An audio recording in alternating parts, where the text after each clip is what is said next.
He left me 2 weeks before the wedding, he said. I didn't fit their picture. I was left with no apartment, no dress, and no future. Moving away from my past, I took a job as a caregiver to a withdrawn millionaire after a car accident. He didn't want me to stay, but after 2 months, I was the only one he trusted. And I didn't just leave with a paycheck. Subscribe if you want more stories like this. Write in the comments what country you're from. I read every one. I was folding a patient's discharge papers when my phone buzzed in my scrub pocket for the 3rd time in under a minute. I ignored it, the way I had been ignoring everything that wasn't absolutely essential the past few days. Code blues, night shifts, medications. That was my world, clean and containable. Everything outside the hospital walls felt uncertain, too bright, too loud. But the name on the screen finally caught my eye. Daniel, my fiancé, or at least the man who had proposed to me 7 months ago with a ring and a promise of a life that, for once, felt like stability. We were 2 weeks away from our wedding. The dress was at the seamstress, the venue was paid for, the final cake tasting had happened just 3 days ago. I'd chosen lemon with vanilla bean. He'd joked that he didn't care what the cake tasted like, only that I'd be wearing white beside him when we cut it. The message was simple.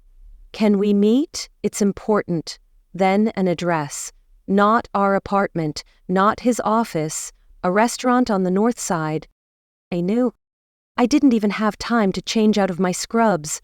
I slipped into a long cardigan to hide the worst of the wrinkles and took a rideshare straight there. It was one of those upscale places with dim lighting, minimalist decor, and a menu that didn't list prices.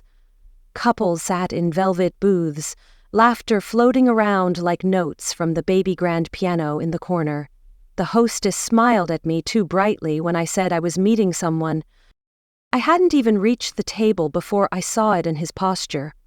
Daniel didn't stand. He didn't smile. He looked like a man rehearsing something. His cappuccino sat untouched, the foam caving in slightly. "We need to talk," he said before I had a chance to sit. My stomach hollowed. I sat anyway because standing felt like giving up ground. My hands were already sweating. I tried to smile. "Is this about the caterer? I thought we agreed." "It's not that," he said, eyes darting away. "It's bigger than that." Then he reached into the inside pocket of his suit jacket and pulled out a small velvet box. I remember thinking, he already gave me a ring, but it wasn't a new one. It was the same. The ring. My ring. He placed it on the table. Not to give it. To take it back. "I can't marry you, Naila." 7 words. That was all. They sliced cleaner than a scalpel. My mind didn't even register them at first. It was like hearing a foreign language you once knew but had forgotten. "What?" I whispered. He leaned back, looking relieved. "It's not you, it's just we're heading in different directions." I stared at the ring, the same one I had stared at under lamplight the night he proposed, hands shaking with disbelief. "I've made some connections recently," he continued, smoothing his tie. "Important ones. Lorraine Bryant and we're more aligned than I realized. Her father's involved in—" "Lorraine?" I cut him off. "Lorraine Bryant?" He hesitated. "I didn't mean for it to—" I stood up. My voice didn't rise. I didn't scream. I had too much practice staying composed when the ground vanished under my feet. "You're leaving me for her." "It's not like that." "But of course it was." Daniel looked at me like he was offering mercy. "This is better for both of us. You deserve someone simpler, someone less complicated." I didn't answer. I didn't cry. I picked up the ring, slid it off my finger with shaking hands, and set it gently on the table. "Thank you," I said, "for your honesty." Then I turned and walked away, past the hostess who avoided eye contact, past the couple sharing creme brulee, past the man at the bar who watched me a beat too long. Only when I turned the corner onto West 76th did the tears come. I didn't go back to our apartment. I didn't want to see the half-packed boxes or the notes on the fridge that said cake pickup at 4 p.m. Instead, I wandered. It was almost midnight when I made it to the other side of the city, to the neighborhood I hadn't been to in years. When I arrived, the lights in the lobby were off, but I still remembered the keypad code. I didn't expect him to be there. He wasn't, but someone had been. My suitcases were there, labeled, sorted, one marked clothing, one toiletries, one miscellaneous. It hadn't been Daniel. He wouldn't have been that thorough. It was his mother. Of course it was. I sat on the floor beside those bags and stared at the wall. My old lease had ended 2 weeks ago. I'd given it to a nursing student who couldn't afford her own place. I didn't have the heart to take it back. I had less than $100, 0 cents in my account. Payday wasn't for 6 more days. And that was when I did something I hadn't done in years. I called Millie. Her name was actually Millicent Hayes, but to me, she'd always been Millie. She had been my last foster mother, the only one who let me keep the same room for more than a year. She'd raised 5 biological kids and took in 2 more, me being the final wild. She answered on the 3rd ring. Nyla, honey, I was just thinking about calling you. You know those red heels we saw at the outlet? They're on sale. I couldn't speak. I choked out a sound, half laugh, half sob, and she knew. That was all it took. An hour later, I was curled up on her scratchy old couch in sweatpants and a borrowed sweatshirt, holding a mug of peppermint tea. She smoothed my hair like she used to when I was 13 and heartbroken from another failed placement. Millie didn't ask questions. She didn't say, I told you so. She just looked at me and said, You stay here as long as you need. I've got space, and you've got nothing to prove. I didn't sleep that night. I lay there staring at the ceiling, playing back every word from Daniel's mouth. Every moment I'd ignored. Every polite dinner with his family where I shrank a little smaller just to fit the image. By dawn, the ache had hardened into something heavier, something solid and cold. I showered, dressed, and went to work like nothing had happened. People smiled at me. A few nurses asked how the wedding plans were going. I smiled back and said postponed. I said Daniel had a business trip. I said I was fine. But as I walked the halls of the hospital, something snapped. I couldn't stay in that city. Not while his name echoed off walls. Not while Lauren Bryant's face stared at me from billboards for her father's campaign. Not when I had nowhere left to go. 3 days passed like that. Blurred shifts, empty sleep, hollow smiles. Then, during a chart update on a patient in room 16, Rachel, the night-charged nurse, leaned in close and whispered, Still looking for a miracle. I blinked at her. What? She nodded toward the hallway. There's a job. Weird one. High pay, live-in, out near the lake. Lily from Neuro tried it. Didn't last a week. Rating is not.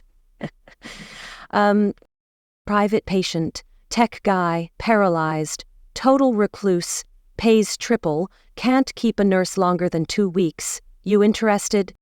I should have said no, but that word, escape, lodged itself in my chest like a breath I couldn't let out. 10 minutes later, Rachel handed me a card. Elegant black lettering, a name, Delacroix, a number. It took me until midnight to call. I stepped outside Millie's apartment into the chilled spring air, phone in hand, heart pounding. The woman who answered didn't introduce herself. She simply said, You were referred? Yes, I said. My name is Nyla Watson. I'm a nurse. A pause. Then, be at this address at 9 sharp tomorrow. Bring credentials and references. Do not be late. The line went dead. By 4:30 a.m., I was boarding a shuttle to a town I'd never been to with a duffel bag and everything I had left in the world. When I saw the house, I thought I'd hallucinated it. Glass and concrete rising out of the lakefront like a fortress. the kind of place you read about in magazines.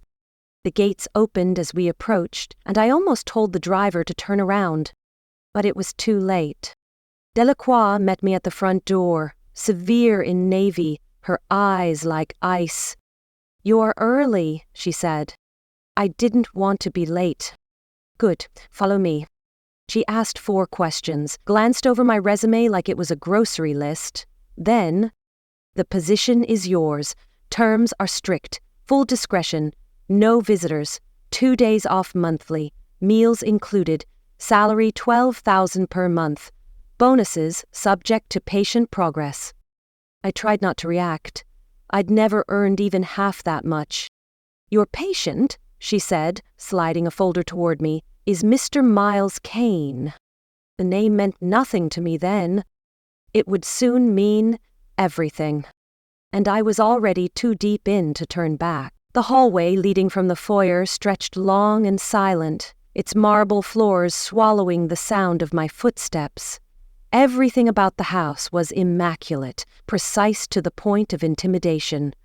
Not a single photograph adorned the cool gray walls, no misplaced shoes or scattered magazines, no scent of cooking or detergent. It felt like a place waiting for its owners to arrive. Except I knew they already lived here, or at least one of them did.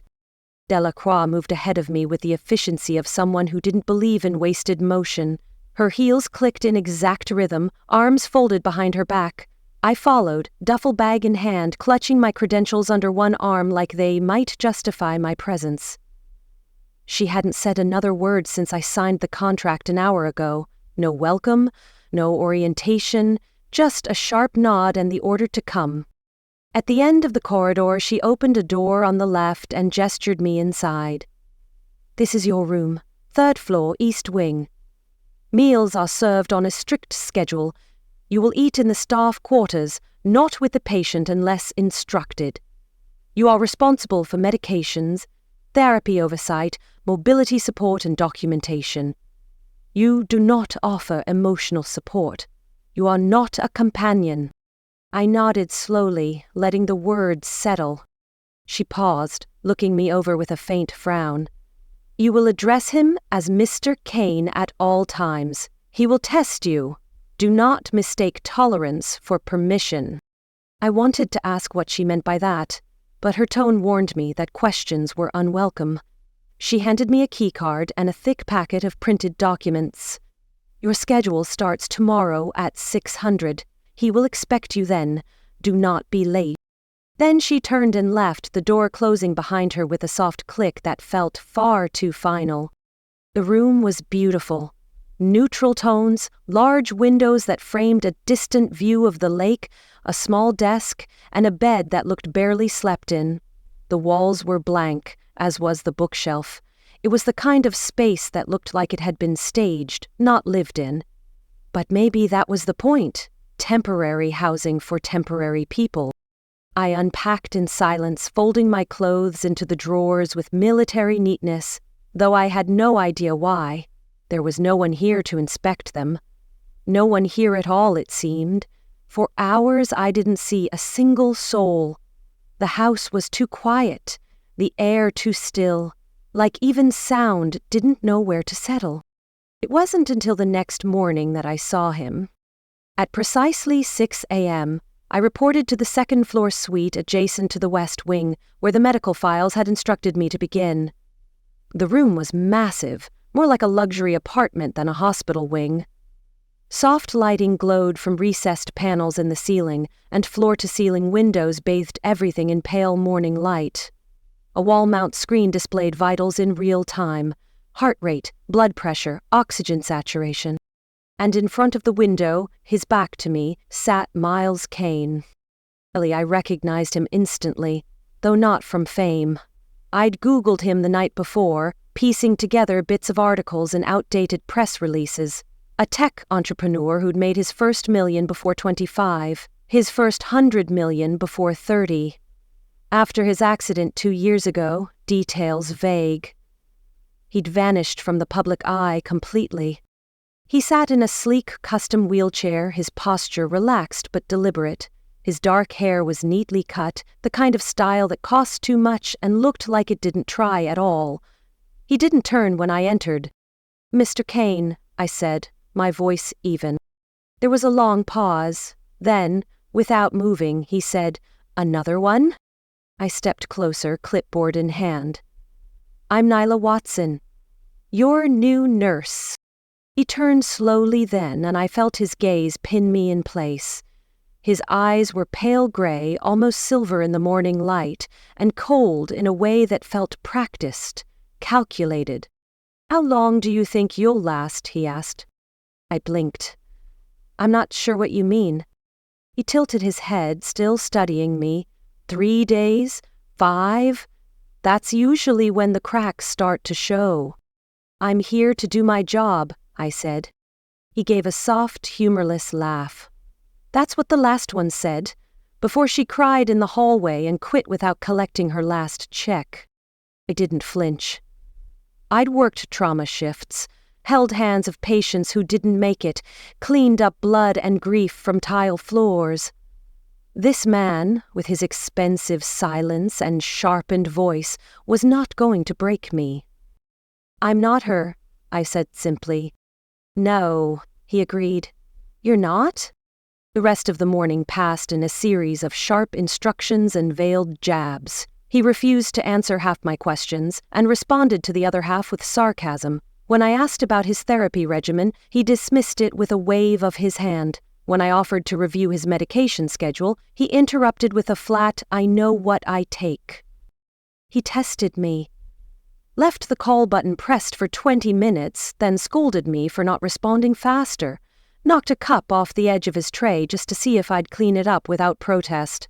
I did, but not because I was weak. Because I knew people like him. Wounded animals who bared their teeth when someone got too close. Delacroix was right. He would push until I snapped. But I didn't. By the 3rd day, we barely spoke. I completed my duties with quiet efficiency, charting his vitals, overseeing his exercises, ensuring his meds were taken, even when he pretended to forget. He never said thank you. I never asked for it. That night, I woke to the sound of something heavy shifting across the floor. The house was dark and still save for the wind hissing against the windows like a restless ghost. I pulled on a sweater and stepped into the hallway, barefoot on the cold tile. The light was on in the West Wing gym. It was strictly off-limits to staff without permission.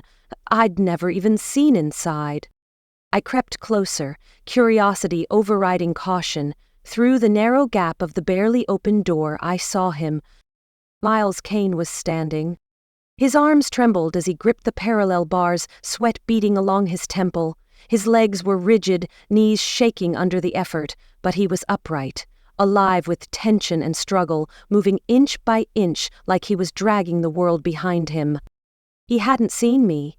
His entire focus was on the motion of his body. A breath, a shift, a step. Then the door creaked.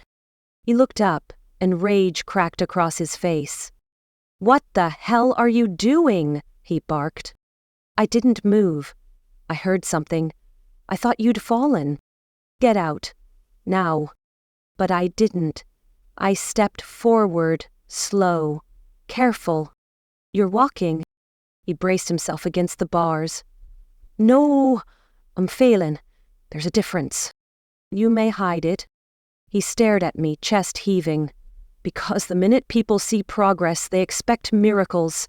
They expect the man I used to be to walk back into the room, and when I don't, they're disappointed. Again." I said nothing. I knew that feeling too well. He looked away. "It's easier if they think there's nothing left to fix." I stepped closer, heart pounding.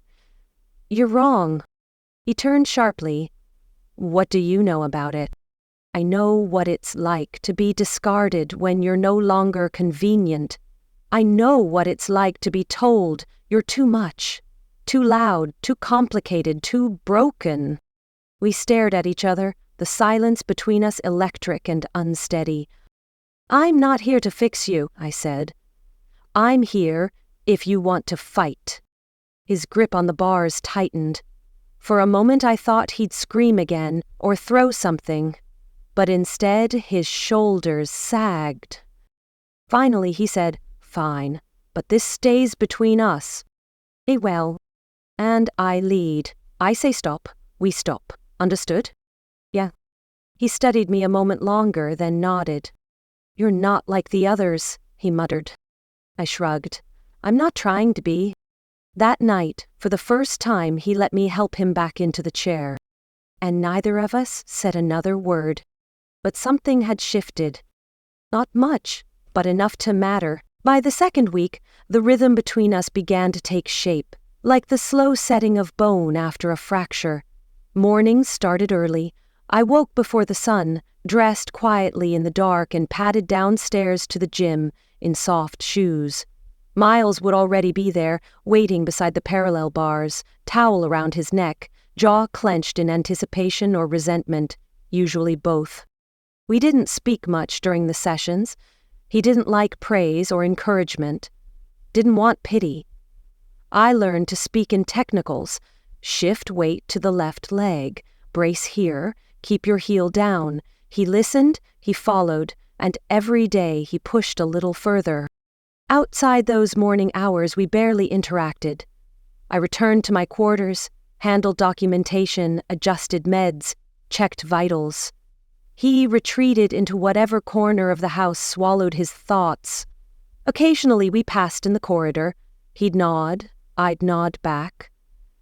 It was silent acknowledgement, unspoken, brittle, but growing sturdier with time. Sometimes I caught him watching me, not in the invasive way men sometimes look, but as if he were measuring something, my resolve maybe, or waiting for the moment I'd crack. But I didn't. I was too tired, too practiced at surviving in silence. One afternoon, as I logged his dosage schedule into the electronic system, he hovered in the doorway. "You were right," he said. I glanced up, startled. He rarely initiated anything. "About what?" I asked. "That I was hiding from everyone, including myself." I set the tablet down. "Most people would." "Most people," he repeated, as if testing the phrase on his tongue. "That's the second time you've said I'm not like most." "You're not," I said plainly. He studied me, arms crossed, shoulder pressed against the doorframe. "Neither are you." The silence stretched. Then he added, "You ever think about leaving?" "I did leave," I said. "Or was forced out. Depends on how you tell it." "From where?" I hesitated, then gave him the truth. "Chicago. I was engaged. He ended it 2 weeks before the wedding, packed my stuff without warning, left me with $83 and a canceled life." His brows lifted slightly. "Sounds brutal." "It was efficient," I replied. "Brutality implies emotion." He let out a sound that might have been a laugh. "And you came here?" It was the only door open. He nodded slowly, then left without another word. It was the first personal conversation we'd had. Over the next few days, the pattern held, but something shifted in the atmosphere. The house didn't feel quite as sterile. I opened the windows in the common areas during my breaks, let fresh air drift through the halls. No one stopped me. Not even Delacroix, who seemed to hover less and less, as if she sensed a détente had been reached and didn't want to disrupt it. The smallest things began to change. Miles started requesting simple meals. Toast instead of pre-prepared shakes, eggs he insisted on cooking himself. Badly. I watched from the kitchen island as he cursed at the pan, muttering that scrambled shouldn't be this hard. He never asked for help, but didn't complain when I silently adjusted the heat or handed him a spatula. Once, as we sat at opposite ends of the breakfast table, I asked him about his company. I didn't expect much, just a surface-level answer. But instead, he told me about Harkin Labs, his first project, launched from a garage in Oakland with 2 friends and a stack of unpaid bills. The way his voice shifted when he spoke about building something from nothing surprised me. He sounded almost proud, human. The next morning, everything changed. It started with a voice. I was in the hallway sorting a shipment of medical supplies Delacroix had signed for earlier. I wasn't paying attention until I heard it, smooth, low, and laughing in that way people laugh when they know they own the room. "Ryan, you look like hell." I moved toward the sound instinctively, stopping just short of the west sitting room's archway. Peeking inside, I saw 2 men. Miles sat across from a tall man in an expensive navy suit, a tumbler of amber liquid in his hand, even though it wasn't yet noon. He looked like money. Polished watch, leather loafers, perfect teeth. But what made my skin crawl was the way he smiled at Miles. Not kindly, not warmly. Like he was still deciding if what he saw was salvageable. "That's the new one?" the man asked, eyes flicking toward me with disinterest before returning to his drink. "She any better than the last?" "She's not here to entertain you, Eric," Miles said, voice flat. Eric Thorne. I recognized the name. He'd been in half the articles I read when researching Miles. Co-founder, CFO, the one who stayed behind when Miles dropped out of public view. I pretended not to hear and walked away quietly. But the name that followed me down the hall like a shadow stopped me cold. "Laurent says her father's ready to push the funds through. All we need is the transfer package signed. Langley Capital takes the lead. He's got the tech board lined up already. It'll be clean." Langley. The word froze me. I turned into the nearest hallway and pressed my back against the wall, heart racing. Langley Capital, Lorraine Bryant, the same woman my ex-fiancé left me for, the same family tied into every corner of high-level investment and policy influence. I slipped into the service stairwell and sat on the steps until my hands stopped shaking. Something was wrong. That night, I waited until Miles was settled and the house quiet. Then I knocked on his door. He looked surprised but didn't tell me to leave. "I need to tell you something," I said. He nodded once, gesturing for me to come in. I relayed everything I'd overheard.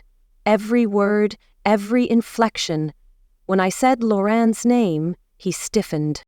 "You know her?" he asked. "Not directly, but her name was on the wedding invitations I never sent." Understanding flickered in his eyes. "Your ex?" I nodded. "He left me for her. And now she's somehow involved in your company's transition?" He rubbed his hands over his face. "Eric's been pushing for a structure change, said I needed to distance myself, that my absence made the board nervous. And you believed him." "I didn't want to," he admitted, "but he handled everything while I was gone. I thought he had my back." Feeling invigorated. Oh, I said. Miles didn't respond, just looked past me toward the window. I left the folder of printed documents on his table the next morning. He didn't speak a word to me all day, not during stretches, not at breakfast, not even when I adjusted the angle of the bars. Thought maybe I'd overstepped. But then, the next evening, he knocked on my door. He never knocked. I opened it and found him in his chair, folder in lap, a hollow look in his eyes. "You were right," he said quietly. "Langley Capital isn't just investing. The paperwork transfers ownership to a holding company Eric formed 2 months ago, hidden under 3 layers. I missed it." I swallowed. "What are you going to do?" His jaw clenched. "Stop them." He handed me the folder. "I need your help." I didn't say anything right away, not out of doubt, but out of the weight of the moment. This wasn't just about business. This was about betrayal, about rebuilding, about reclaiming what had been stripped away. After everything, he still trusted me. So I said the only thing that made sense. Him. And just like that, the tide shifted again. Not loudly, not violently, but like a quiet storm gathering force beneath our feet. We stayed up past midnight for the next 4 nights, combing through emails, contracts, legal loopholes. I had no business experience, but I had eyes, intuition, and a memory trained to hold details. Miles had everything else: the fire, the insight, the blueprint. He was building a counterattack, and I was the only one inside the gates with him. We didn't talk about what came after. Not yet. We were still too busy preparing for war. The morning of the board meeting dawned clear and sharp, the kind of day where the air carried a bite that felt ceremonial, a chill that woke every nerve and reminded you were alive. I stood in the guest bathroom upstairs, watching my reflection as I pulled my hair back into a low bun, smoothing stray curls into place with practiced fingers. I wore black slacks and a cream blouse, not too formal, not too casual. I looked like someone competent, controlled. I didn't feel that way. Downstairs, Miles was already dressed. He stood in the hallway with Delacroix beside him, wearing a tailored midnight blue suit that fit like it had been made for the man he used to be, but somehow looked even better on the man he was now. His cane was sleek, black with a silver handle, resting against the wall beside him as he adjusted the cuffs of his shirt. It was the first time I'd seen him in something other than sweats or track pants. He looked whole. He glanced up when he heard me. His gaze swept over me briefly before he nodded. "Ready?" I nodded back. I didn't trust my voice. The drive to the downtown building was quiet. The town we passed through seemed oblivious to what we were walking into. Cars moving lazily through intersections, people sipping coffee on benches.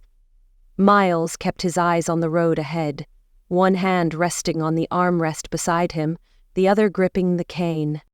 We arrived 15 minutes early, just as planned. The lobby of the glass and chrome building echoed with our steps. The receptionist, a young man in a blazer far too big for him, looked up and froze. His eyes darted to Miles, then to me, then back to Miles again. He swallowed. "Mr. Kane, I wasn't told you'd be attending in person." Miles didn't respond. He simply nodded and kept walking. I walked beside him, 1 pace behind, matching his stride. Not too slow, not rushed, just enough that every step was deliberate.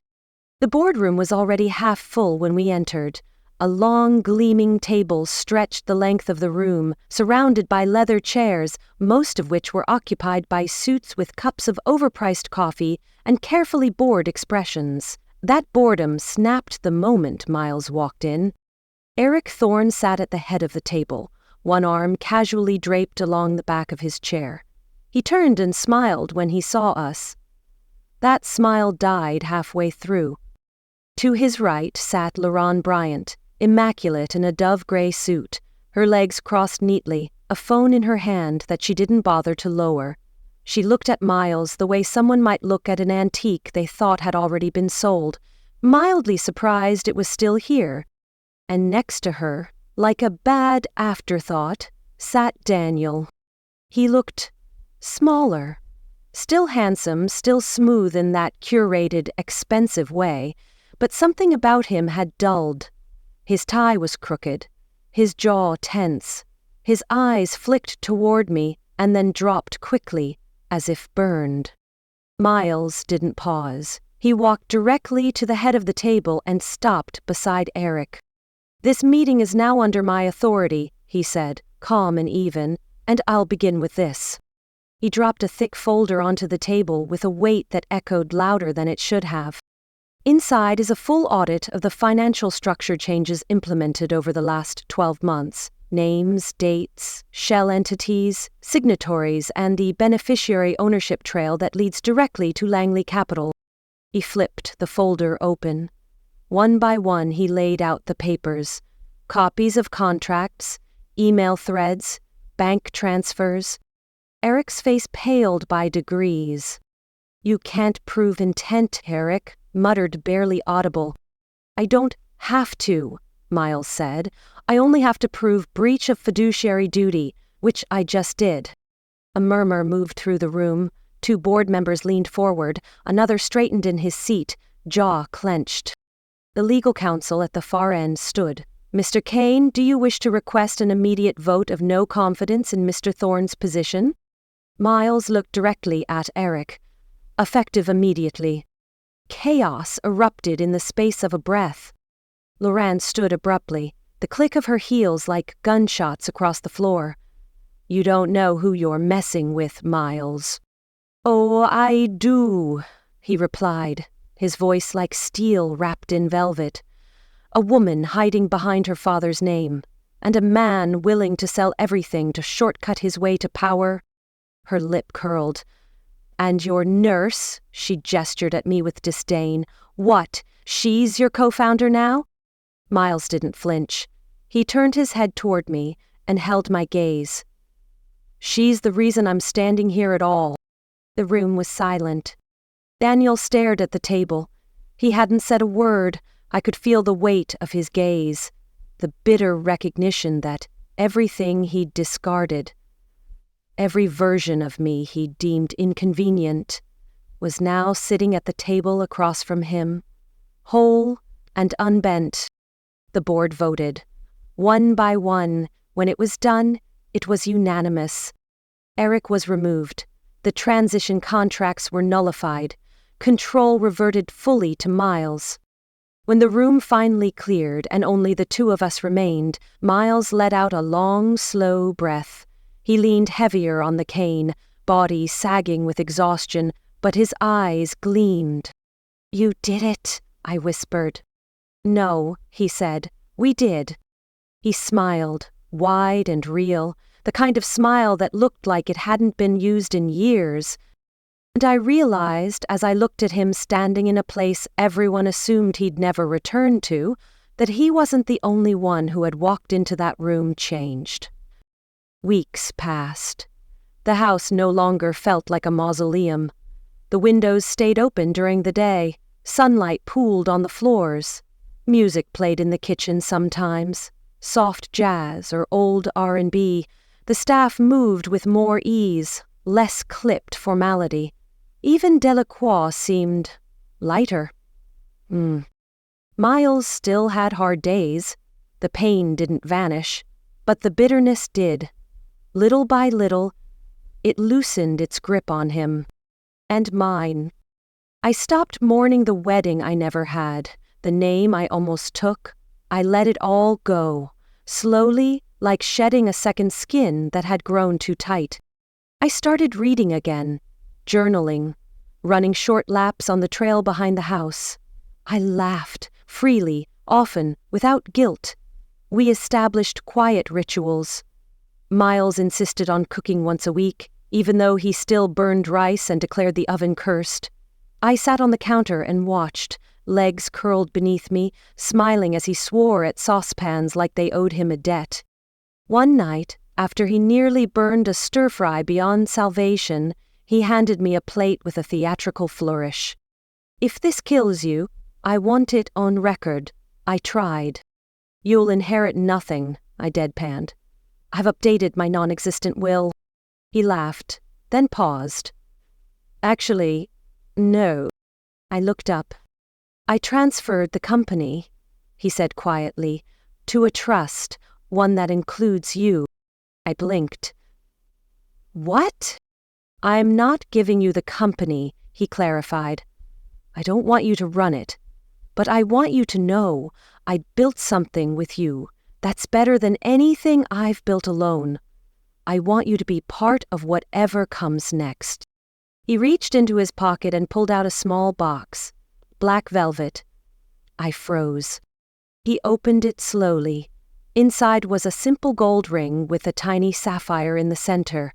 No diamonds, no flourish, just something honest and unassuming. "Before you say anything," he said quickly, "you don't have to answer, not today, not this year. I know I'm still learning how to be a person again. I know you didn't sign up for any of this, but I'd like to ask anyway." He looked up at me, voice lower now.